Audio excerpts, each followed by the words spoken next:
আমার কাছে যখন অফারটা এসেছিল তখন আমি সত্যি বলতে ভাবার জন্য সময় চেয়েছিলাম, কারণ আমার মনে হয়েছে একদম ডিফারেন্ট চরিত্র।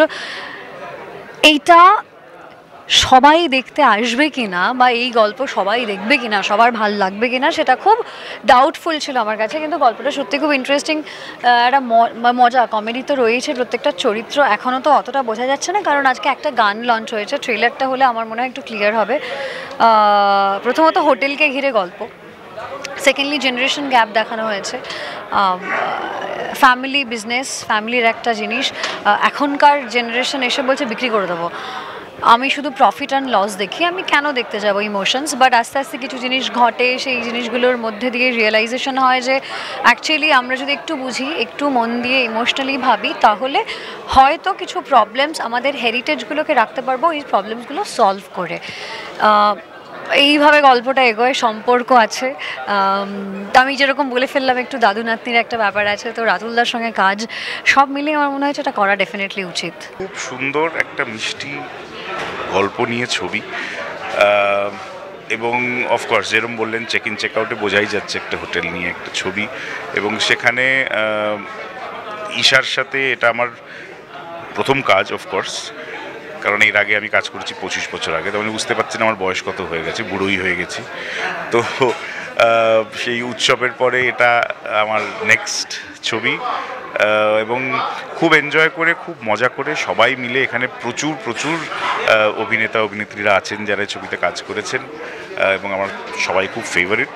তো তাদের সবাইকে নিয়ে, তাদের সবার গল্প মিলিয়ে হচ্ছে চেক ইন চেক আউট। সেখানে আমার ক্যারেক্টারের নাম গিরীন্দ্র মোহন মিত্র, এবং আই এম কাইন্ড অফ বলা যায় একটা মেন্টর টু ঈশা ছবিটায়। এবং তার মধ্যে ইমোশন আছে, তার মধ্যে হিউমার আছে, সব রকম খুব সুন্দর মিষ্টি একটা ছবি। আশা করি আপনারা সবাই দেখবেন।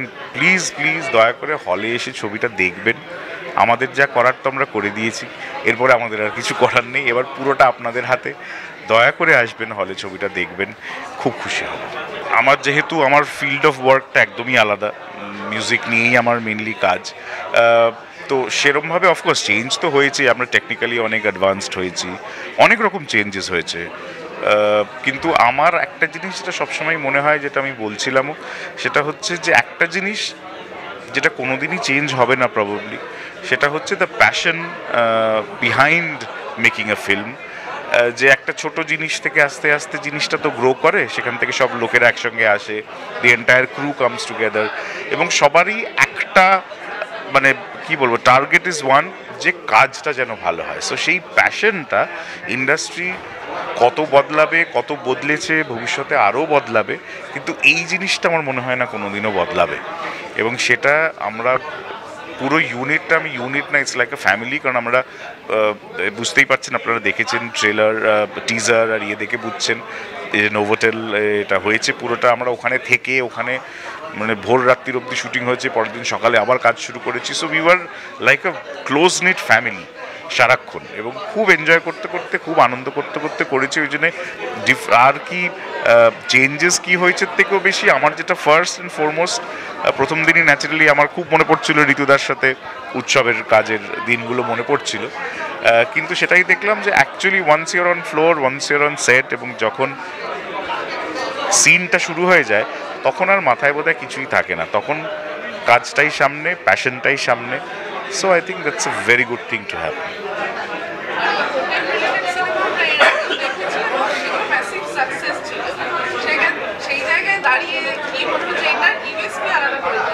সর্বনাশ, জানি না, ওই যে ওনার বলতে গেলে এটা একটু অন্যরকম ছবি, এটা একটু ওসব আমি কিছুই বলবো না, কি অন্যরকম ইয়ে কিছু না। ছবি, ভালো কন্টেন্ট, সেটা থাকলে অটোমেটিক্যালি মানুষের ভালো লাগতে বাধ্য। সো যেরকম বললেন, অফকোর্স এরকম প্রচুর ছবি আগে হয়েছে, এবং সেগুলো ম্যাসিভলি সাকসেসফুল হয়েছে। মনে মনে ইচ্ছে তো থাকবেই যাতে লোক অনেকে আসেন এবং থিয়েটারে ছবিটা দেখেন, তাহলেই জিনিসটা সেই ম্যাসিভ জায়গায় যাবে, এবং অফকোর্স একটা ভার্ডিক্ট তো থাকবেই। কিন্তু I think at the end of the day it is the content which is king. আর এখানে আমাদের এই ছবিতে দ্য কন্টেন্ট ইজ, কি বলবো, মানে একদম it's a very very simple, straight, positive film. যেটা দেখে মন খুশি করে সবাই বাড়ি যেতে পারবেন, এইটুকু আমার মনে হয়। বাকি এখন সব আপনাদের হাতে, আপনারা দেখবেন, দেখে নিশ্চয়ই আপনাদের ওয়ার্ডিক জানাবেন। তো ফিঙ্গার্স ক্রসড আমাদের। থ্যাংক খুবই সুন্দর এক্সপিরিয়েন্স, মানে এই there's something very new about this film. এখানে ক্রুটা মোটামুটি টেকনো ইন্ডিয়ার সব স্টুডেন্টসদের, এখানে there's a bunch of fresh voices, fresh artists, fresh crew, যে কারণে ফিল্মটাও একটা ফ্রেশ, এখানে কনসেপ্টটাও ফ্রেশ। তো সব মিলিয়ে it was an extremely enjoyable experience for both of us, I think. ये एक्सपीरियंस मेरे लिए बहुत ही नया था क्योंकि this is my first Bengali song that I have sung, and Hindi और इंग्लिश तो गाते आ ही रहे हैं, but Bengali I took Bengali as like कि हाँ ये लैंग्वेज को भी मुझे पूरा अच्छे से निभाना है और इस गाने पे वो फील्स लानी है। तो in the process of making this song and recording this song I also grew as an artist, and Shayon की इतनी खूबसूरत कंपोजिशन है। It's like I miss these kind of composition जो एकदम क्लासिक होती है ना, आजकल लाइक सब कुछ पॉप और ये और वो एकदम एल्गोरिदम वाला म्यूजिक हो रहा है। So I really missed these kind of compositions. So much space in Yeah, the yeah, song, yeah. na? To for you to really show who you are, and like it's amazing, very amazing experience. আমি এখনো দেখতে পাই তোদের সাজানো আরামের ঠাই, এখনো নেভেনি সব ঘর ছাড়ার মায়ায়, তবে তারার আলোয় আমি জ্বলে পড়েছি, চেনার আরামকে নাকচ করেছি, বেসামালের রং ধরে আমি চলে যাব বহু দূরে, আমি চলে যাব বহু দূরে।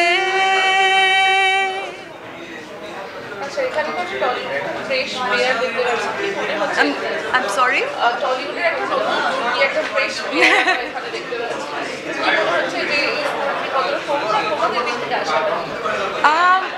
আমার এক্সপিরিয়েন্সটা একটু লম্বা করে হয়তো একটু বলতে কি বলার যদি আমার সময় থাকে, আমি বেশ অনেক বছর ধরেই গান বাজনা করি। আমি কলকাতাতে আমি সমীর দার সঙ্গে বেশ কটা গান গেয়েছি, আমার ওনার সঙ্গে আরেকটা ছবিতে এই বছর গান আসবে, কিন্তু আমি আরও অন্যান্য জিনিসপত্র করি বলে খুব একটা যে এখানে থাকা হয় বা খুব কাজ করা হয়নি।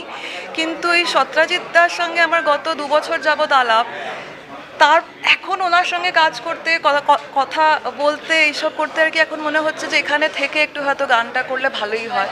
তো I really hope this starts a new journey for me over here, and आपके लिए भी कुछ ऐसा ही। कॉपी पेस्ट অন্যরকম নাম বলতে এটা তো একটা হোটেলেরই গল্প। স্টেকেশন ঠিক নয়, একটা হোটেল, সেটা এককালে হেরিটেজ প্রপার্টি ছিল, সেই পুরনো নতুন পরবর্তীতে যেহেতু সেই প্রপার্টিটা মানে ডেভেলপ করেছে, রেনোভেশন হয়েছে, এবং এখন নতুন জেনারেশনের যেই চরিত্রটা ঈশা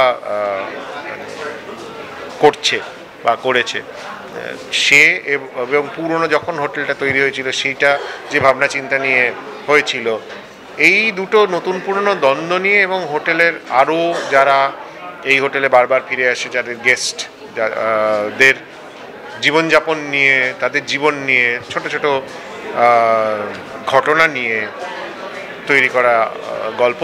এবং চেক ইন চেক আউট সবাই জানে, যদিও আমরা চেককে আপনি খেয়াল করে রাখবেন যে চেক ইনটা নর্মাল বানানো আছে, চেক আউটটা আমরা ডেলিভারিটি রেখেছি যে হোটেল থেকে বেরোনোর সময়, মানে এমনি নর্মাল চেক আউট করতে গেলে তো পয়সা দিতে হয়, তাই জন্য সেই চেক শব্দটা ব্যবহার করা হয়েছে, চেক আউট।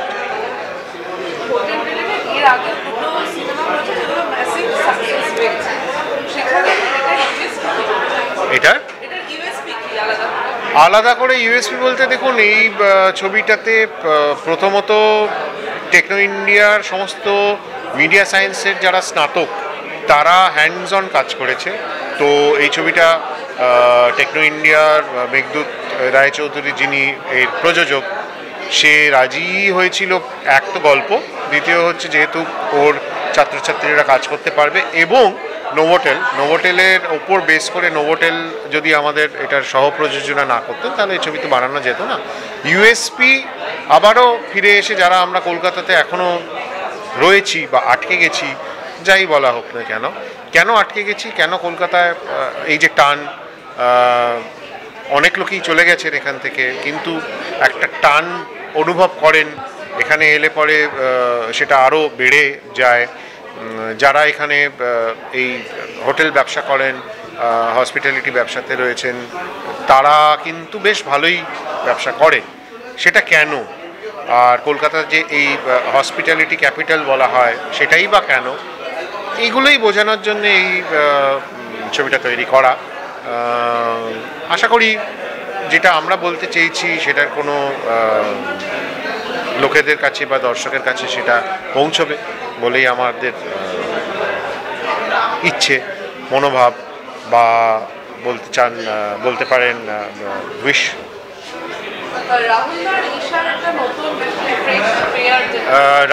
রাতুল 25 বছর পরে ছবি করছেন। রাতুল এর আগে ঋতুপর্ণ ঘোষের উৎসব ছবিতে দেখা গেছিল, উৎসব ছবিটা তখনকার দিনে প্রচণ্ড জনপ্রিয় হয়েছিল। এই চরিত্রটা রাতুল ছাড়া কেউ করতে পারতেন না। রাতুল যে করতে চেয়েছিলেন, এবং রাতুল আমার অনেক পুরনো পরিচিত, কিন্তু সবাই রাতুলকে তো মিউজিশিয়ান হিসেবেই চিনি আমরা। রাতুল একটা গান পাঠিয়েছিল, সেই গানটা আমি না শুনেই ওকে বলেছিলাম যে এরকম একটা গল্প আছে, এসো গল্পটা আগে শোনো। তো ও শুনে নিয়ে নার্ভাস ছিল, কিন্তু গল্পটার খুব পছন্দ হয় বলে ও করতে একবারে রাজি হয়ে যায়। এবং ঈশা তো তার আগেই চূড়ান্ত হয়েই গেছিল যে ও এই চরিত্রটা করবে। তো তখন রাতুলের চরিত্রটা নিয়ে আমরা ইনফ্যাক্ট কাস্টিং করতে গিয়ে ভালোই বেগ পাচ্ছিলাম, কারণ ওই রকম ধরনের চরিত্রর কাস্টিং কলকাতা শহরের অপশান খুব একটা নেই। এটা রিয়ালিটি, যেটা আমরা এই কাস্টিংটা করতে গিয়ে বোধ করলাম। তো আই অ্যাম গ্রেটফুল যে রাতুলের গল্প ভালো লাগে এবং রাতুল এই চরিত্রটা করতে রাজি হয়ে যায়। তারপরে তো 18ই এপ্রিল মুক্তি, প্রেক্ষাগৃহে পাবে, তো দর্শকরা দেখে জানাবেন যে রাতুল কেমন করলেন। আমি রাতুলকে বলেছিলাম যে অভিনয় সাঁতারের মতন কেউ ভোলে না। আমরা কাজ করতে শুরু করার পর থেকেই দেখলাম যে রাতুল মোটেই অভিনয়ে ভোলেননি, যথেষ্ট সাবলীলভাবে অভিনয়টা করেছেন। আমাদের তো ভালো লেগেছে ওনার কাজ, এবার দর্শক বলবেন। চলে গেলি ঘর ছেড়ে, বাউন্ডুলে ঘর ছাড়া হয়ে, বেসামালে রং ধরে, পাড়ায় পাড়ায় হলো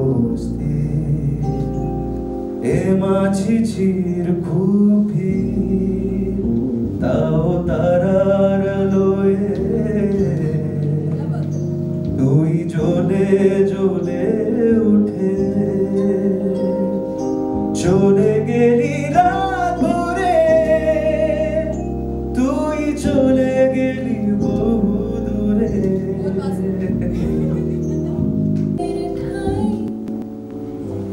এখনো নেভেনি ঘর ছাড়ার মায়া, তবে তারার আলোয়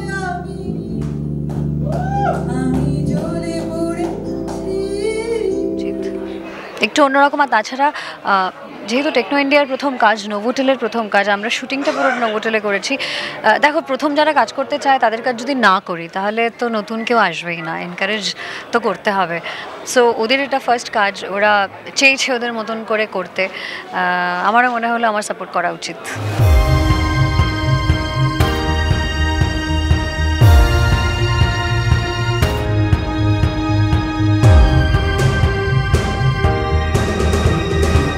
অভিনেত্রী ঈশা সাহা পরিবারের কতটা কাছে, মানে কতটা পারিবারিক এবং কতটা পরিবার কেন্দ্রিক?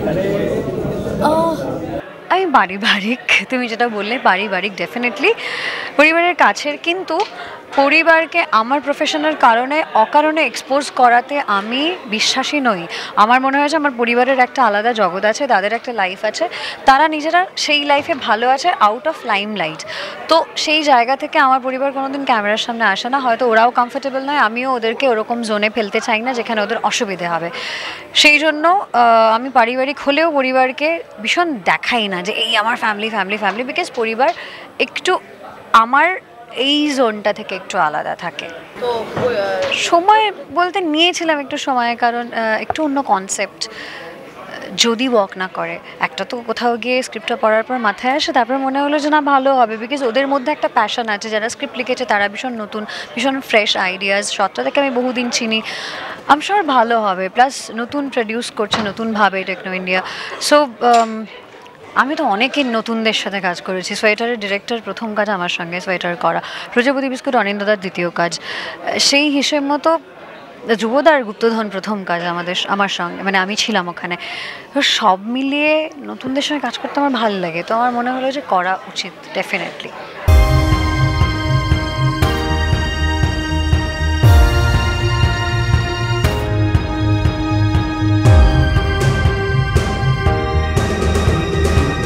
টলিউড ফোকাস কলকাতা চ্যানেলটি আপনাদের ভালো লেগে থাকলে লাইক করুন, সাবস্ক্রাইব করুন এবং আপনাদের পছন্দের ভিডিওটি অবশ্যই শেয়ার করুন। Tollywood focus Kolkata.